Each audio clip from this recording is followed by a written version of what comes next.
আজকে ইন্টারকন্টিনেন্টালে একটি বার্থডে ইভেন্টে গিয়ে অনেক টাকা পাইছি তো ভালো কথা, বাট আবার 10,000 টাকা বকশিসও পাইছি। এদিকে মজার বিষয় হচ্ছে আপনারা যারা বলেন ভাই আপনি এত ইভেন্ট কিভাবে পান এবং একা কেমনি ম্যানেজ করেন, চলেন আজকে সেটাই দেখাই। তো এদিকে ঘটনা হয়েছে আমি ঢাকার বাইরে ছিলাম একটা ইভেন্টে, আর ওই ইভেন্টটা শেষ করে তাড়াতাড়ি আজকে সকালে চলে আসছি, কারণ আজকে ইন্টারকন্টিনেন্টালে একটা ইভেন্ট আছে।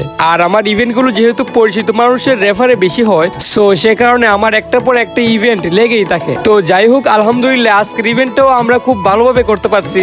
এদিকে আমাদের যে টাকা বিল ছিল এর সাথে আমরা 10,000 টাকা বকশিসও পাইছি। কিন্তু আসল কষ্ট এখন থেকেই শুরু, কারণ আমরা যখন ইভেন্ট শেষে সবকিছু গুছিয়ে রাত 1টার সময় দোকানে যাইতেছিলাম, তখন হঠাৎ মনে হইলো কালকে দিনে একটা ইভেন্ট, রাতে একটা ইভেন্ট, আর দিনেরটা হচ্ছে একটা কর্পোরেট ইভেন্ট আর রাতেরটা হচ্ছে একটা প্রাইভেট পার্টি। আর সেজন্য ওদেরকে একটু ডান্স মুভ শিখাইতেছিলাম, কারণ ওরাও যাইতে হবে ইভেন্টে, আমি একা পারবো না। এদিকে আমি গত রাতে ঘুমাই নাই, আজকে রাতেও ঘুমাই নাই, আর আগামীকাল রাতেও তো ঘুমাইতে পারবো না ইভেন্টের কারণে। আর এইটি হইলো আমার আসল অবস্থা।